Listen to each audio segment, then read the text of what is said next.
divided life.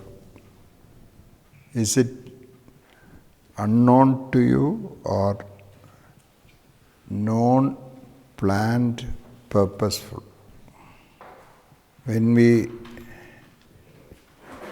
try to accommodate the worldly aspect or the aspect of the flesh, it's not unknown. It is known, planned.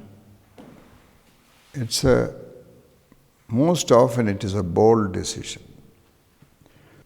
Saul, if you read from 1 Samuel 15 chapter, 9th verse. Saul and the people spared Agag, and the best of the sheep, and of the cattle, and of the fatlings, and the lambs, and all that was valuable, and would not utterly destroy them. All that was despised and worthless they utterly destroyed. So here is not accidental. We are not willing to destroy them utterly. Spared best of the sheep, the oxen, the fatlings, the lambs, and all that was good. So it is deliberate choice. Deliberate choice. But when he meets him, he is bold enough to say, 13th verse, Samuel came to Saul, and Saul said to him, Blessed are you of the Lord, I have carried out the commands of the Lord. He knows how to blame people for his action. 20th verse. Saul said to Samuel, I have obeyed the voice of the Lord. I have gone on the mission on which the Lord sent me. I have brought Agag, the king of Amalek, and I have utterly destroyed the Amalekites. But from the spoil, the people took sheep and cattle, the best of the things devoted to destruction, to sacrifice to the Lord your God in Gilgal.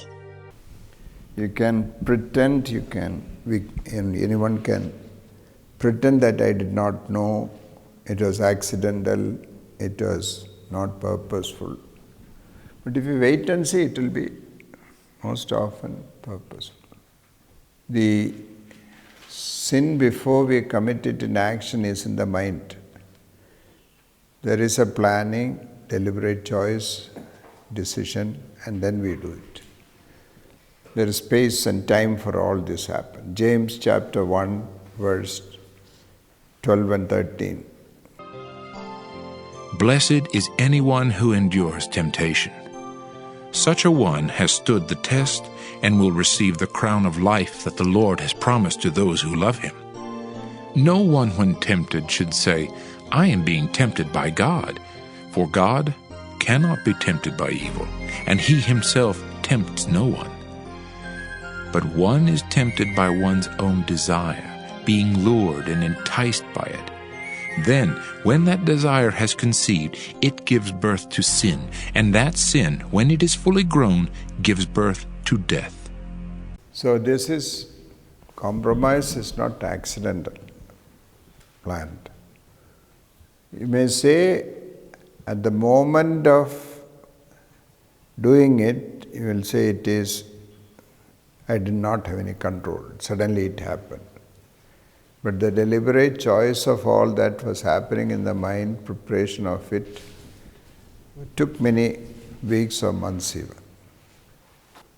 The reasons you find to justify the compromise are also well planned.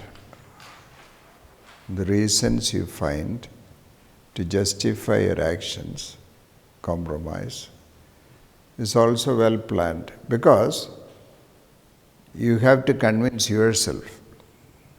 How do we overcome at that point of inner justifying and explaining before the action happens? How do we overcome that? 2 Corinthians 10:5. Casting down arguments and every high thing that exalts itself against the knowledge of God, bringing every thought into captivity to the obedience of Christ. Amplified. Inasmuch as we refute arguments and theories and reasonings and every proud and lofty thing that sets itself up against the true knowledge of God. And we lead every thought and purpose away captive into the obedience of Christ, the Messiah, the Anointed One. So there is reasoning, argument, explanations, all that will happen inside. You have to demolish them at that point itself. Then bring every thought, plan of action, captive to the Lord. Suppose you want to spend time watching a movie which you know is not edifying. You have to get the movie. How do you get it? There will be a reason. You may find a reason to go to the friend's house for something else. And then you have planned it. You may accidentally talk about movies and you will say, I have a little movie. And, make him say, do you want to see it? This kind of planning. Then there must be explanation within you why you want to watch it. Someone said there is one good scene in that which is very helpful.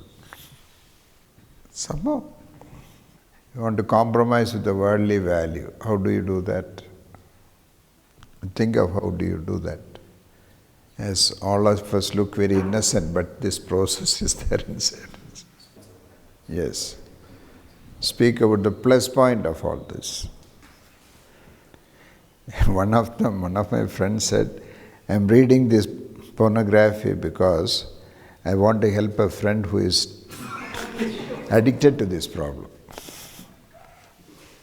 You laugh, but he is so genuine. So we are very cunning in this.